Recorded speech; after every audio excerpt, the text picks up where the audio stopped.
does Mount Rushmore form? You know what a common answer was? Erosion.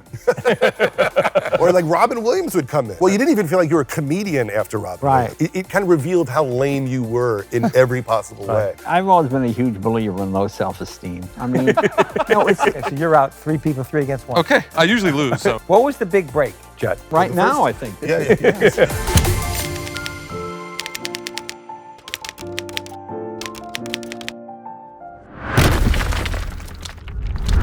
I want to ask you a question. What do you think the Polymarket prediction was of how many people would thank God? That's a great bet. Maybe it didn't exist. Maybe it should exist. I would say the over-under there, in my opinion, should have been throughout the entire televised Grammys. Yeah. Well, there were only, I think, 9 awards. So I'm saying the over-under was 4. Okay, and what do you think it's going to be for the Oscars?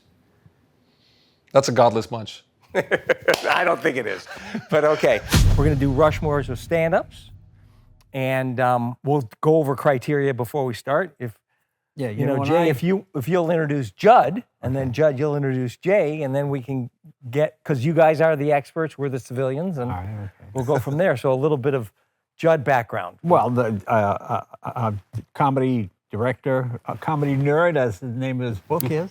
I met him when he was just a kid writing jokes. I was very impressed with him. How'd you meet him? Well, he approached me. He was a high school student, I guess. I interviewed you when I was in high school. In high school. And he called me. What? On, in what town? Well, I went to high school at Syosset High School. We had a radio station, and I had a show where I would interview comedians, and I would go around with my little tape recorder from the AV How old? squad. I was 16. Yeah. Wow. And I hunted down Jay at the Rascals Comedy Club in West Orange, New Jersey. He Yeah. was very nice to me. Well, I always liked comics, you know, so when I meet kids, I try to encourage, you know. And he had some jokes, and they were pretty funny, and we got to talking, and he just interviewed me. It was fun. You interviewed him for the show. Yeah. I did. But years later, I was friends with Kevin Rooney, one of the great comedians. And he was buddies with Jay and did some work with Jay. And I wrote up a whole bunch of jokes. Do you remember your first joke for Jay? I don't remember the jokes, but I was like trying to get jokes on the Tonight Show monologue. You know, they would let people fax in back in the day. Yeah. And so I wrote a bunch, and I'm sure they weren't very good. This but was for Johnny or for Jay? for Jay. For me, yeah. And then and Kevin got them to Jay, and then Jay called my house, which was, I lived with my grandmother at the time. Oh my God. And my grandmother answered the phone at midnight and then woke me up and she's like, Jay Leno's on the phone. And I ran down to the kitchen and then Jay. Was this your first year, second year? What year It was must have been early in the. Oh, run. what I was hosting the Tonight Show at the time? I think it's before you took over. Yeah, I think yeah. this was, I was guest hosting. Guest hosting. Because I guest hosted for 5 years. Yeah. And he told me that my jokes were not quite there. But he said it in such a way that it made me feel Well, like no, he but kind you of know, liked to me, it. I liked the way he was thinking. The jokes, Yeah. to me, when guys would write for me, I would just say, write everything. And if I can pull something out of it, maybe another guy can, maybe somebody's got to set up. You could get a start Yeah. with, You know, I mean, when people write that 2 drunks go into a bar, okay, that's not imaginative writing. You know, I mean, it was clever. It just wasn't quite there. Right. But you like. there was something there. Yeah, you like the thinking process. I'm dyslexic, so I've never written anything down. But I've always been able to remember everything that got a laugh when I was a kid. I mean, I remember I was about 4 or 5, and my mother would get together with other family members, primarily the Italian side of the family, and they would go to my Aunt Edith's apartment, and all the men would be at work, and all the women would sit around here.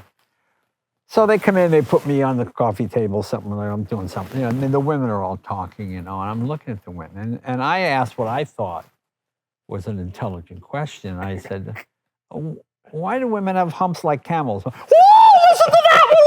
Whoa! Like, you know, now they're all drinking wine, so they're, Kathy, that one when he grows up. I'm thinking, what did I say? What did I say that got this reaction? And you didn't know you wanted to be a comic. You were just No, I wasn't. No, I just the fact that as a comedian, you remember everything you say that got a laugh. Right. And it kind of stays in your head, you know. And then the second time that happened, I was in the 4th grade, and the Mrs. Allen was my teacher, and she tells about Robin Hood, and kind of Sheriff of Nottingham, and how cruel he was, and he would boil Robin's men in oil. You know why he did that to Tuck? And she said, no, why? because he's a friar. So she goes, all right, now that's not, but I could see, like she was laughing when she said, That's a big deal when your teacher laughs at your joke. Oh, I know, right? Well, then later in the day, go to the principal. Yeah, later in the day, I'm walking past the teacher's lounge, one of the males. Hey, Leno, come here. What did you say? He said something about Friar Tuck. I said, what? What did you say in Mrs. Allen's class? Oh, I told him, oh, yeah, that's what I was. Oh, she went back. She went back and told my joke. She told my joke in the teacher's lounge. Well, how old were you when you first went up and did stand-up? Well, I mean, the first time, this is how I learned an important lesson. We had to do something in a fourth or fifth grade talent show. And my friend Joel, we wrapped bandages around him and brought him in, and he played a mummy, and it said like 6000 AD on the front, or BC. And someone said, oh, what's that number? I said, oh, that's the license plate for the truck that hit him. Okay, so it got a laugh, and then I realized I had no more jokes, and he was dressed as a mummy. And Judd, how did you start? Like, what was after writing for people? You're doing. You're 16. I want to be a comedian, but I don't tell anybody. And then I get a job as a dishwasher at East Side Comedy Club on Long Island. Oh, yeah. And that's where, because there was like a restaurant like in the middle of a huge parking lot, just like a restaurant right in the middle, and it used to be like a ground round or something like that. And then one day it just said East Side Comedy Club, and we'd drive by, and I was like, what happens in there? Like, I never heard the term. Right, the concept. Yeah, and then I got a job there, and then I realized I couldn't see the show because I was in the kitchen. Right. So then I switched to be a busboy so that I could watch. And then after high school? This is during high school. And I would go, and Eddie Murphy used to come in, and Rosie O'Donnell. And then at the end of high school, I said, I'm going to go up on an open mic night. And so you're going to go for it. Chuckles in Mineola. The second time I did it was at Governors, which is Governors. still there. Yeah, I played Governors. And the hosts were there was John Mulrooney, who just passed. Is that place still around? No, that place not around. It is still around. Oh, is it really? Yeah, and John Mulrooney would host the open mic nights, and he just passed this week. And he was a great, crowd work guy, so he'd go up Italian guy like Rickles, but young, and would really fight with the crowd. He would attack the crowd, and they would get all riled up, and they thought, oh, we're supposed to yell at the comedians. This is what this is. Wow. Yeah. And then he would murder, and then he'd bring in all the young comedians, and the crowd would yell at us because they thought that's what they were supposed to do, and we would just bomb. Yeah. So Judd, when did you get out here? So I applied to USC to cinema school, came out here when I was 17, went to the Laugh Factory the first night I was there, which was tiny at the time. And at the time, very fringy. It was for the people who couldn't get into the Comedy Store and the Improv. Met Wayne Fetterman there my first night. Yeah. Wow. And then at USC, I started booking comedy shows at the college. At the college. And then I started booking UC Santa Barbara because I wasn't good. But if I could hire everybody. But were you still writing jokes? I was. I could give myself stage time. So I became the booker so that I could book myself because no booker would book me. Did you think you were I'm shitty at this, but I'm just going to keep going? Or did you think Oh, absolutely, yeah. And when I did interviews, everyone told me, it takes you 7 years to figure it out. Yeah, that's right. And so I had a very slow clock. And I always think that kids now think they're supposed to be giant at 18. But I always thought, okay, so I'm 17, so I'll be decent at this when I'm 24. And I was okay with that. Yeah, it was like college. You're a sophomore, freshman. And you don't really make any money until you graduate. But now, do you watch people on, kind of on X or on Instagram or any of those places? Is that where those guys are kind of trying to work out their stuff? I guess so. I mean, to me, it's you gotta get the road. It's repetition. Yeah. And you've got to do it enough times. And I've always been a huge believer in low self-esteem. I mean, when you don't think you're the smartest person in the room. When I got to the Tonight Show, I said, let me hire the best lighting guy, best director. And I told everybody, look, anybody can pull the cord and stop the train. Just tell me when I suck. Tell me when something's not funny. Please don't lie. Just tell me. And people are brutally honest. And it worked out okay. Because I would see friends of mine get a show, and then suddenly they're lighting it. No, I don't like this light. Well, lighting right. No, I want something. And I go, what are you doing? I mean, we have so many friends that they get a show and they become like this tyrant because they were treated so terribly. Years and years coming up. Yeah, right. But I realized, you don't know this. This is not the part you know. Just do the part you know. And it worked out fine. And that's what worked for me. What was the big break, Judd? Let's see, the big break. Right now, I think. Yeah. The show, right? Finally got in Jay's garage. The big break was Shandling because when we did the Grammys, he liked how I was writing, and then he said, "Why don't you come to New York and be there and be on stage during the show?" And that was crazy because. And you were how old? 20 or something. Wow. And still in college? I ran out of money, so I had to drop out. I won the dating game, and I had run out of money to pay for school. And I said, if I don't go to finals, I can go on the dating game date I had just won. So I quit college to go to Acapulco. Oh my God. On the dating game. What were the other two guys like?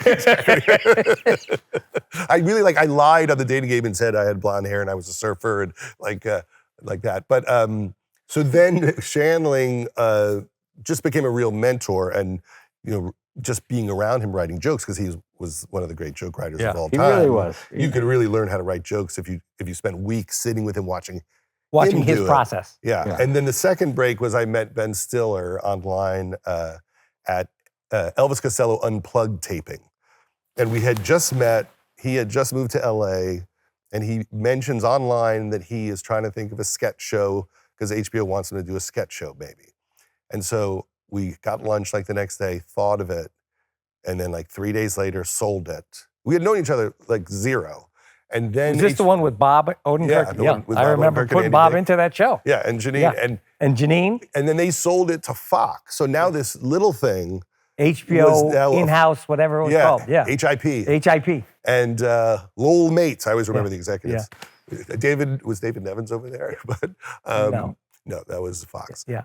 So then they sold it to Fox, and now me and Ben are like running this big show on Fox. And I had never done anything. And how old are you now? I'm 24, and Ben had done an MTV show, and we had the show up against 60 Minutes, and we got canceled after 12 episodes, but we won an Emmy for writing, and that kind of made people think we could do stuff. Introduce the king. Introduce Jay. Yeah. How do you introduce the legend? Yeah. The legend right here. Yeah. Well, then Thanks for the eulogy. Let me say, the man who made me want to go into comedy, because I would watch Jay as a kid from maybe the earliest days of Jay, and was always a gigantic fan and would go see him. I have pictures of you I took with a little camera at the Improv when I was like 16 years old. And I think, according to like all comedians, just the funniest, the hardest working. The host of The Tonight Show was so kind to me and my whole family a zillion times when we went on The Tonight Show. Has always been one of the greatest supporters of the comedy community.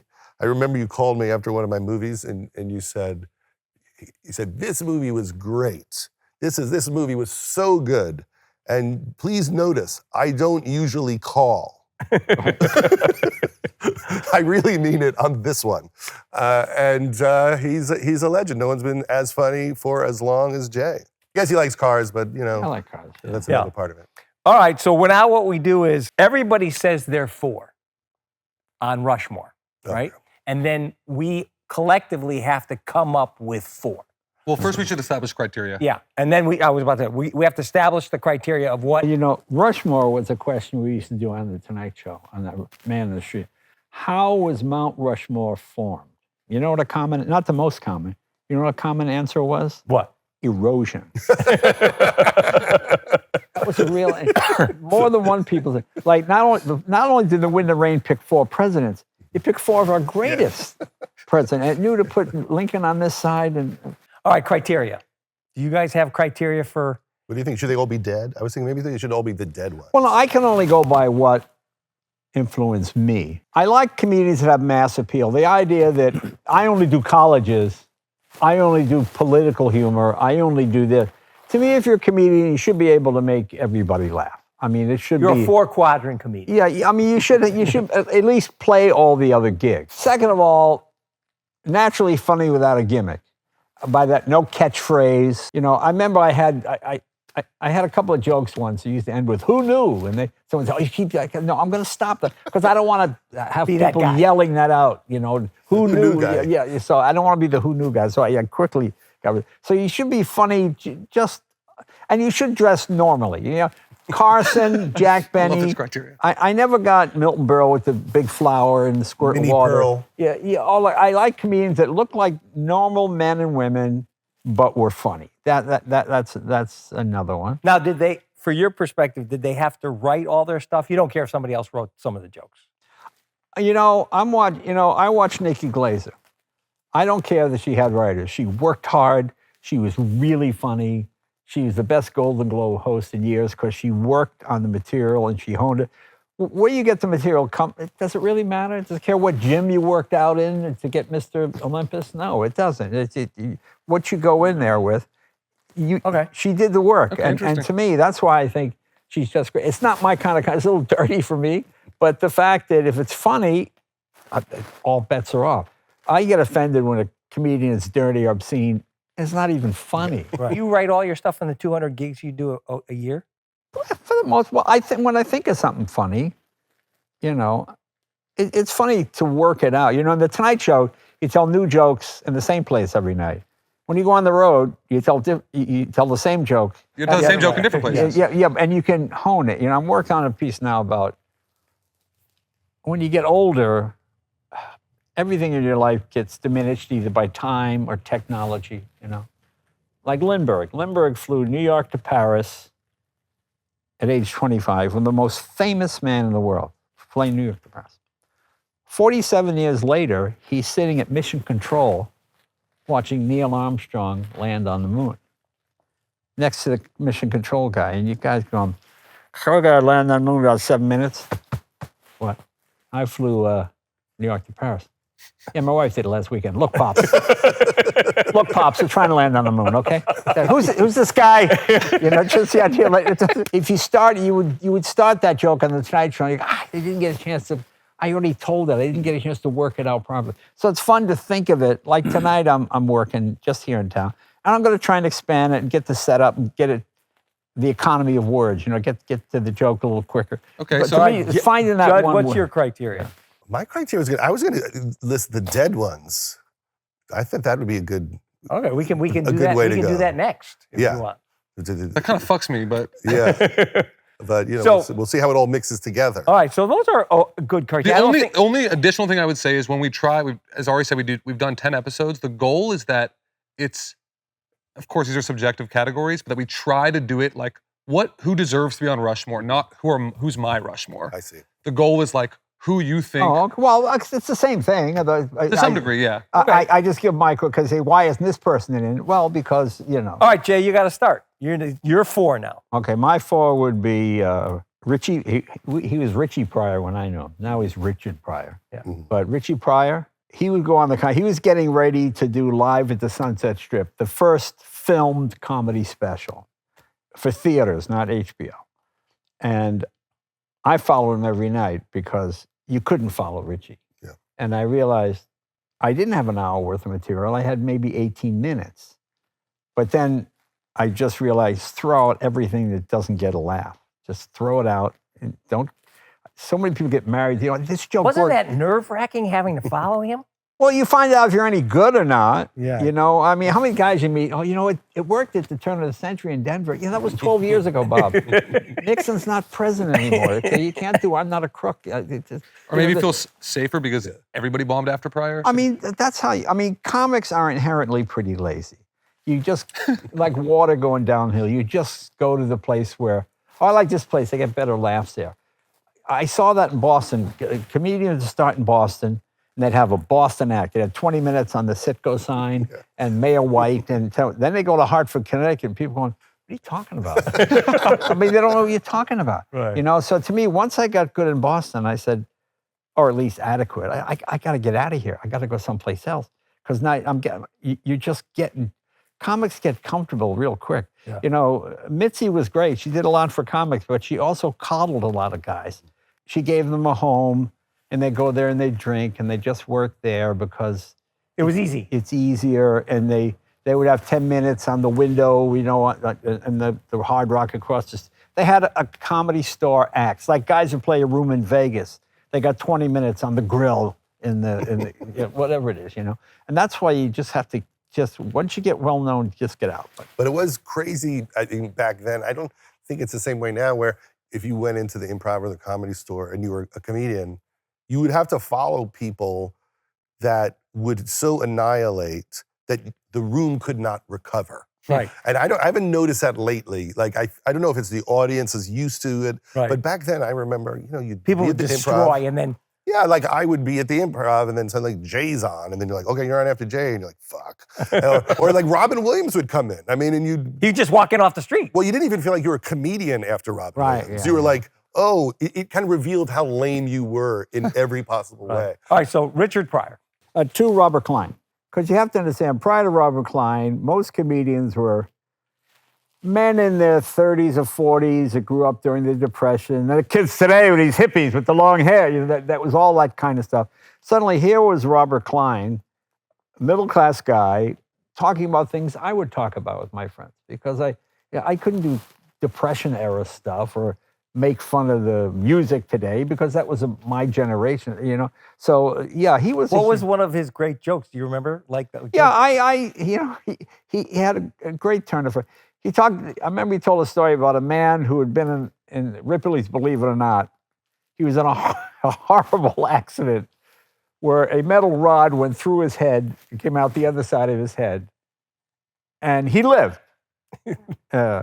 But they could not remove the rod. And the doctor said, I just love the thing. Doctor said, after years, they found he'd become more irritable.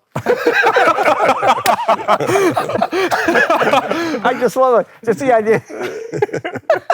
You have this metal rod through your head, and now you're more irritable. Wow, so what's the problem, Bob? Did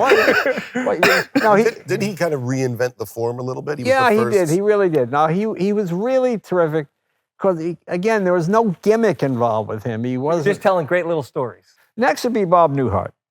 He was the close-up magician of comedy. You see... He was the close-up magician of comedy. By that, I mean, you watch David Coverdale make the Empire State Building disappear. Well, you're not really making the Empire State disappear. It's an illusion using tricks or whatever it might be. But then you watch a close-up magician like this, and it's a disappearing dime trick. It's right in front of your eye. Newhart had the great... It was like a slider, like an inside fastball. He had a bit about the first astronaut to have extraterrestrial communication. So it comes down from, the thing lands, and of course he's the first. So all the press is asking him questions. And a reporter says, how far ahead of us are these aliens? And he says, about 6 weeks. And it's 2 weeks is too soon. 6 months is too far ahead, but you cannot catch up. It's finding the right turn. 6 weeks is exactly right. Oh, you can't catch somebody in 6 weeks. You can see them, but you can't get there. And so, to me, that's why he was always, because he had that great. It was like close-up magic. You had to pay attention and listen to what he was saying. I mean, that's your third. Okay, my third, and of course Rodney Dangerfield. Rodney Dangerfield was the economy of words. He could get to the joke quicker. I knew Rodney for 40 years. I have no idea if he's a Democrat or Republican. We never discussed. It was just jokes. It was the like the joke about One after another. the idea that my doctor said I need a stool sample, a semen sample, and a urine sample. And I gave my underpants. I mean, just a quick. I mean, boom, boom, boom, boom. Just get right to it. No, I mean, he played for presidents. He played strip joints. I mean, he did. And it just was constant. Yeah, he could do. I mean, it was a joke that worked across the boards. Was he the most original? No, because he bought jokes. But he had the face. He had the look. He could sell the joke. He was one of my all-time favorites, and he was different from all the others. Yeah. All right, Judd, hit your 4. This is so much pressure because there's always like 17 more. Yeah. Right? Yeah, there are. So then it's what do you do with that? Well, I'll start with George Carlin. Okay. I did a documentary about George Carlin. Yes, you did. Went deep down that rabbit hole, and he was who I listened to as a little kid. I would listen to those records like AM, FM, and I listened Class to those Clown. records. Yeah. They're And incredible. I think as a young person, like I just didn't understand how the world worked. Yeah. And it was the first person who said, be skeptical. This is all bullshit. Everyone's lying to And you. they're lying to you, exactly. Yeah, and also, you know, he had the funny observational stuff about unimportant things, and then he would do larger political things. And as he moved throughout his career, he kept changing his style. So he started out pretty buttoned down, and then he became kind of the hippy-dippy guy. And then he became kind of this angry political comedian, and everyone was like, oh, I think he's getting too dark. And now we go, wait, everything he said was correct. Yeah. And it became very philosophical. And one of the great writers, just, you know, he would have these bits that were based on... Did you know him? I only met him once or twice. I interviewed him for something in Canada. But he would do these bits about like kind of Orwellian words, Right. you know. Well, if you had the top 5, he'd be the next one on. Did you know him? Yes, I knew him. In fact, he was always very kind and very nice to me. I got confused a little bit because when he would become angry, I would go, "No, I don't like the angry part." You know, I mean, to me, I like this business because the joy of it. It's just fun. Yeah. You know, my mom had an extremely rough life, and when I was a kid, making my mom laugh, because my mom's normal sitting thing was like this. You know, she wasn't a depressed person or anything. It's just anything I could do to make my mom, and my brother was a bit serious. He was a lawyer, and my dad was a prize fighter. He was a tough guy. So they were funny, but it just, so to me, anything that made my mother laugh, her face would light up with joy, you know? And so to me, that's what I like because sometimes I go see George and he'd be just railing on golf courses and the pricks that play golf. I mean, it was funny, but I go, it's so angry. Why? Give the homeless the golf courses. All right, so that's one, Carlin. I guess I'll have to say Steve Martin. Wow. Because when Steve Martin hit in the mid-'70s, it was like Beyonce. And yeah, he was huge. He was so giant. It's funny because someone walked up to me. I was taking a walk the other day. They just like walked up to me and they just told me the story of seeing Steve Martin in the Village. And there's like 6 people there. And they're deciding whether or not to do the show or not. Outside? No, in Greenwich Village, in the club. Like there's only like 6 people on a Tuesday night at 10 o'clock. And he's like, and they decide, you know, should we do the show? And Steve Martin says, let's just do the show anyway. And he does his act for 6 people. And then he said, like a year and a half later, he was watching TV, and Steve Martin's a big star in comedy in the country or the world. And he goes, it's the same, and it was the exact same act. And every kid I knew, like we all talked like him.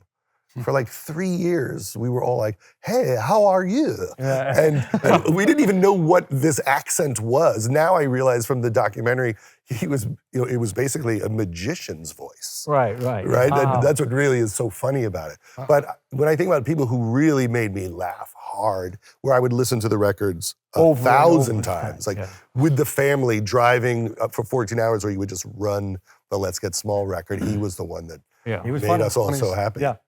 And then stopped pretty quickly after that. Number 3. I mean, I guess you always have to say Richard Pryor because he might be, would you say he's number 1? I think so. He's George Washington.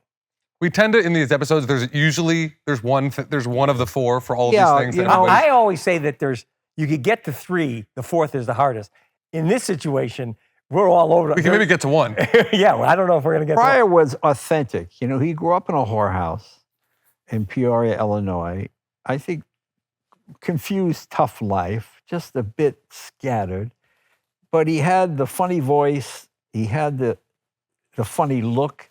He was a good-looking guy who was also funny. He wasn't a funny-looking guy, but he looked funny when he did comedy. So he had, you know, he really electrified the audience.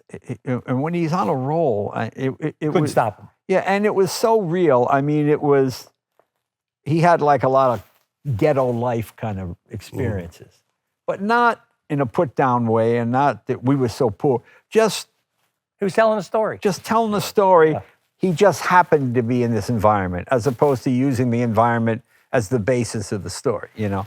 And he would be my goat on that. And it holds up. That's the weird part. Like you watch him now, it's still funny. Yeah, and still better than everyone else. Like, because you go like, wow, comedy's gotten so good. There's so many great people. But you still watch Pryor and you go, oh, no one's close to him still. Oh, yeah, he's 3. I'll do a non-dead one. well, you already got one non-dead one. You got Steve Martin. oh, okay. So I've broken my dead part. Right.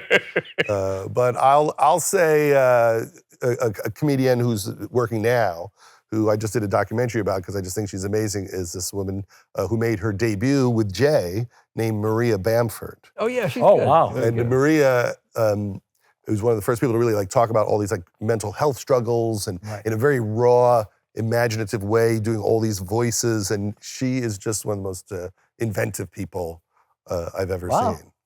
We have no stories like you guys have stories. We just have a list. We know so much about comedy. Pryor for me, for obvious reasons. I think cadence-wise, still nothing's changed. Like he set a precedent that still feels And like it's funny because his movies never reflected who he was. Richard Pryor in Blue Collar. Yeah. All time. Yeah. Pryor, Carlin for me too.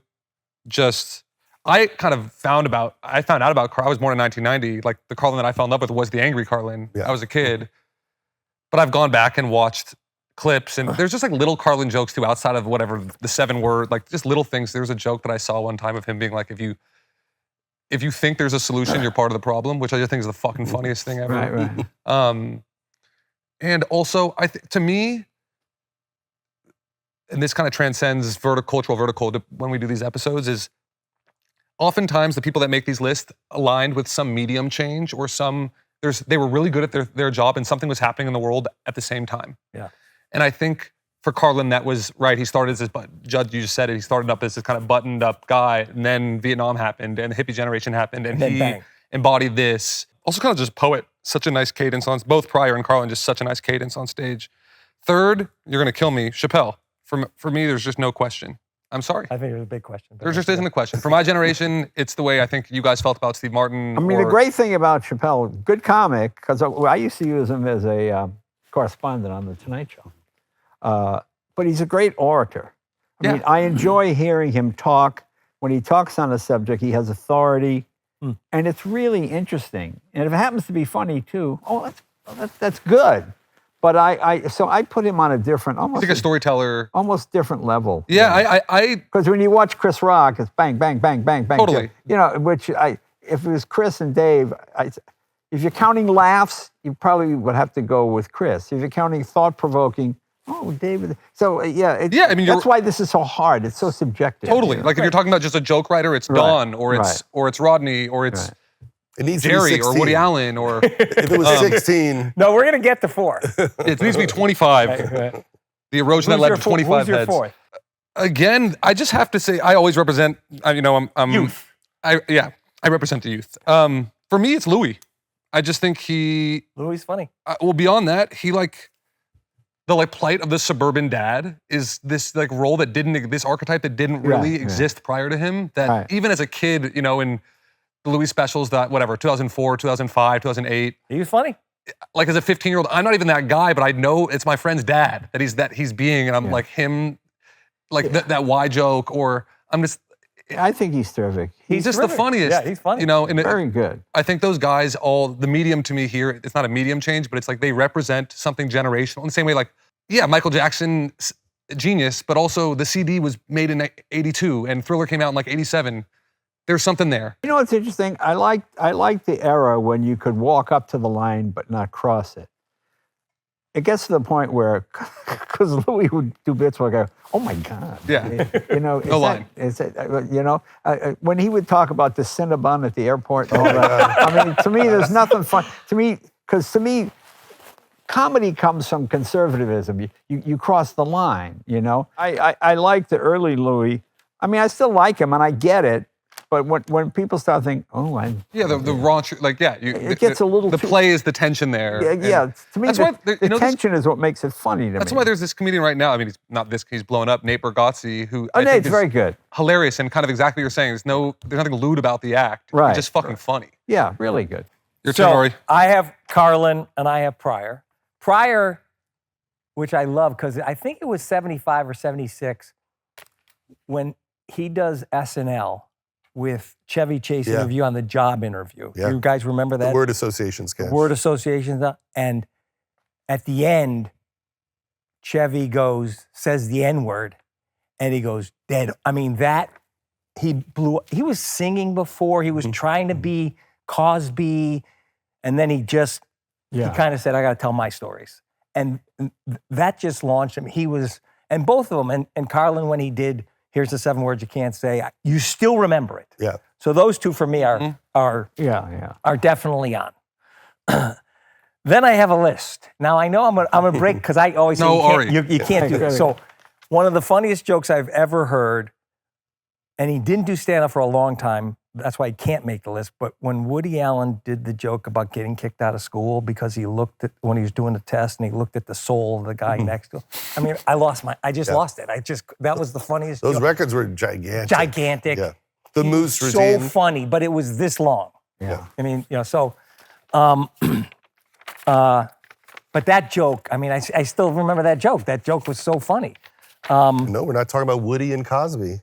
Okay. Yeah. Well, I had on my list. Different categories. I had on my list Rodney because he just. But my whole thing is, I had a whole thing on my thing about you had to write your stuff, and maybe that's not a great. Well, he did write. You know, a lot of guys lie and say they write all their own stuff, and they don't. Okay. But I mean, Rodney was a comic. He came up with funny stuff. It's just that you can't write everything. He would do 15 jokes in a space where someone else would do 4 or 5. Right. So he just had he had a different rhythm. Yeah, I had a different rhythm. So He was so funny. Yeah, He should be there just for memorization. Is that one of yours? No.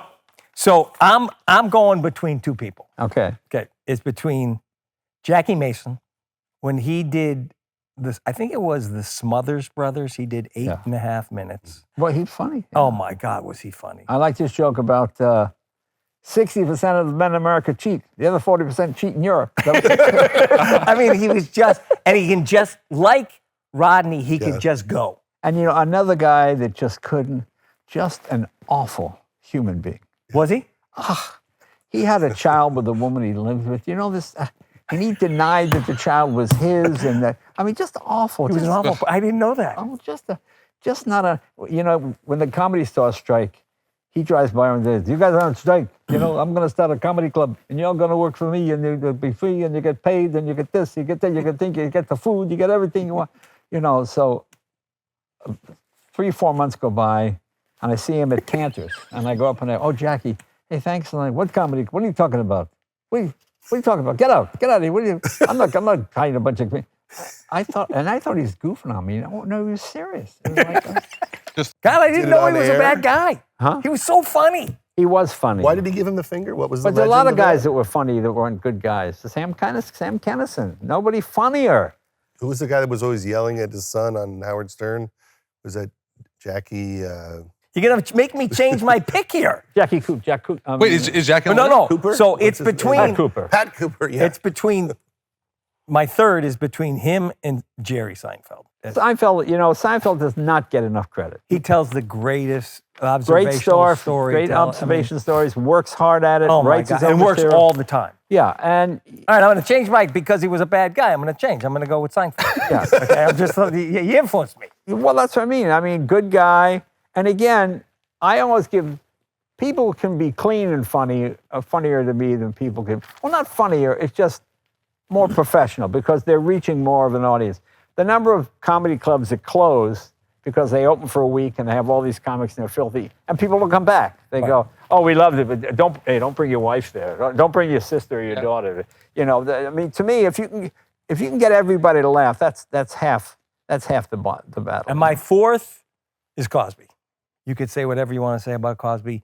That guy was funny. And Richard was trying to be him until he realized I got to be me. Yeah, well, I remember Cosby was funny. Cosby would fight with Richard, and I remember those battles. What were the I fights? love you took Jackie off the list for being an asshole. Yeah. because Cosby felt, he worked too dirty and this, that, and the next thing, using the F word and blah, blah, blah. And we just lecture him, Oh, he did? Oh, yeah. Well, he would lecture everybody. Wait a second. Cosby could be coming off the list now for That's many what other takes reasons. him off. For That's what many takes him off other the list. reasons, too. Well, it is sad because when the person does something bad in their, it's like when good people do bad things, are they still good people, It's sort of, he was the guy.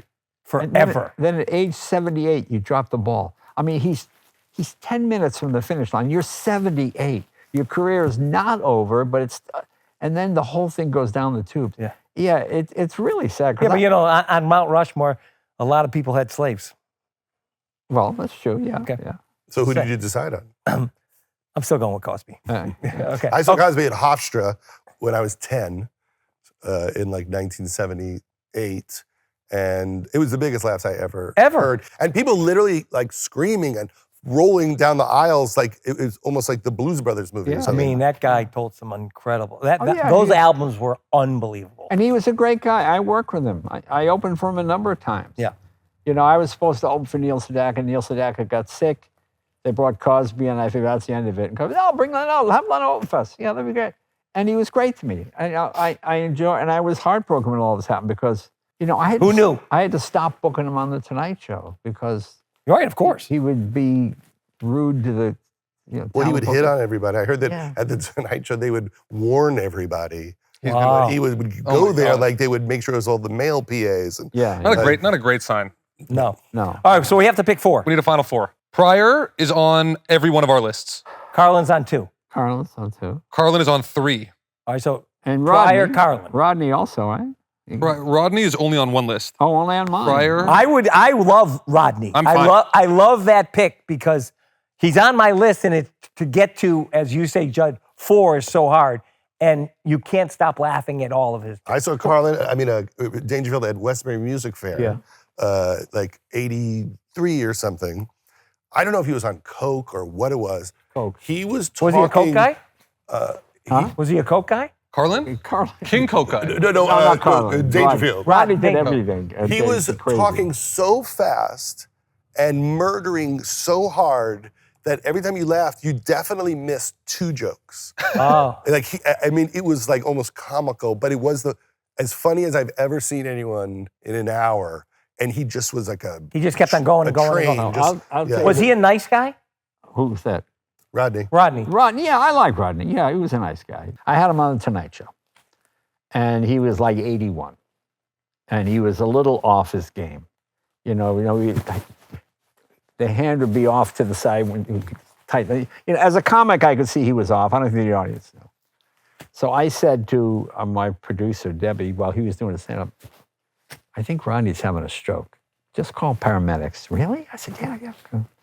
Okay, so call paramedics. He sits down. Hey, Jay, I'm okay now, but yesterday I tell you, he's very funny as always. Well, he's fine. The show ends. He's in the dressing room. By the time the show ends, the paramedics show up. And I go down. I go, Rodney, can the paramedics take a look at you? I think maybe you had a stroke. I'm fine. Well, he did have a stroke. So they took him away in a stretcher.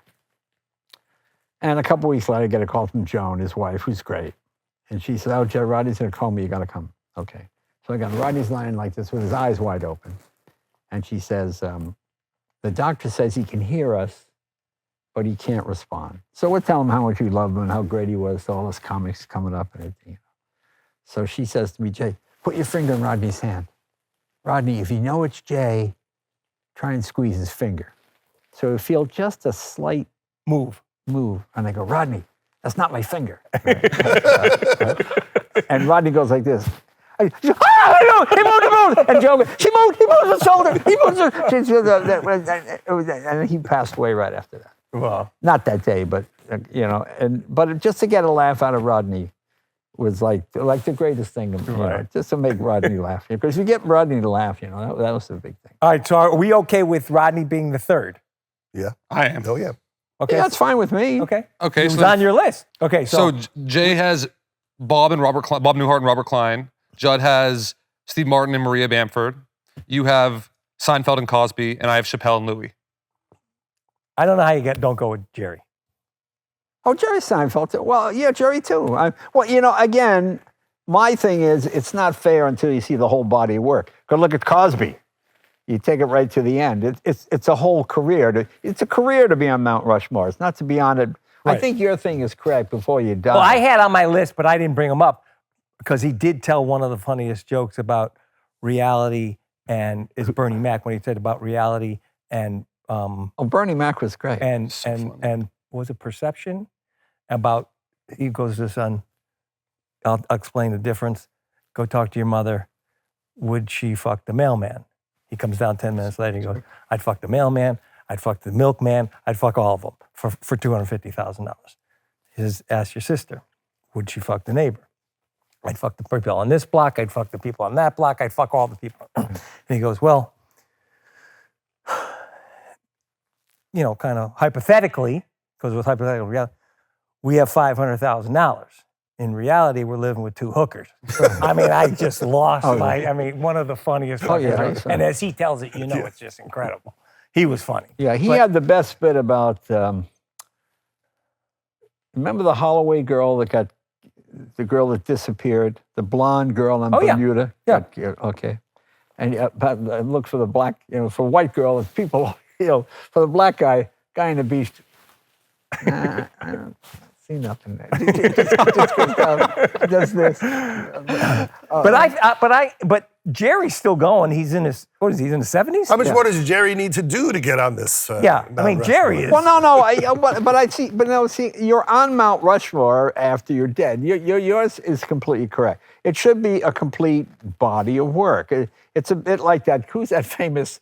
We're now only doing dead people on Mount Rushmore. Let's make it a dead Mount Rushmore. Can't do this. You can't do it. We're changing here. Yeah. It's Rodney, Carlin, Pryor. We just need one more dead person. I think I like with an explanation. Jerry would be on there, but he's still the body of work. I think you got to put Jerry on. Yeah, I put Jerry on there. Sure. Are you okay with Jerry? 100%. Yeah. Are you okay, Louis C.K.? Jerry's not as funny as these guys. He's just not as funny as these guys. Seinfeld is funny, is one of the funniest things ever, but Jerry as a stand-up alone, amazing joke writer, but like these guys, Louis is funnier. You're just an idiot. I'm sorry. Jerry is... Eddie Murphy was funnier. How about this? If you go, who has made the most people laugh? It would probably be Jerry. Yes. Because Jerry's playing 20,000 seat stadiums. Everybody else is doing 2,500 or 250 seat clubs. Yeah, but then we're having a Kevin Hart conversation. Then we're having then we're having a Kevin Hart conversation. Then we're having I think Bill Burr conversation. I mean, Jerry's incredible. I love Jerry Seinfeld. I just don't think that. Okay, so you're out 3 people, 3 against 1. Okay, I lose. I usually lose. So no, I put Seinfeld in there. Are you okay with Seinfeld? I love Seinfeld. I interviewed him twice in high school. You did? He's the greatest. I used to go see him at Caroline's in New York when I was in high school. He's Jerry and Jay, the reason why. And also Jeff Altman always made me laugh so hard. But he never came up with a new joke. He just said he had his act. He had his act, and that's all he stuck. Yeah, but he was a funny guy. So our final 4 is Richard Pryor, George Carlin, Rodney Dangerfield, and Jerry Seinfeld. I think it's a pretty good list. I think it's a good list. Yeah. Are you okay with the list? Yeah, that works for me. Okay. To me, I think it's... We have 1 live person and 3 dead people. Yeah. Mass appeal. I mean, it's... Well, thank you, too. Really appreciate it. Thank you. I think we got a good Rushmore. Got the bums rush here. So... That was incredible. We Thank you both. appreciate it. Well, thank you. And I love seeing the cars. And Comedy Nerd. Judd Apatow, Comedy Nerd. Out now. All right, guys. Is that okay? Thank you very much.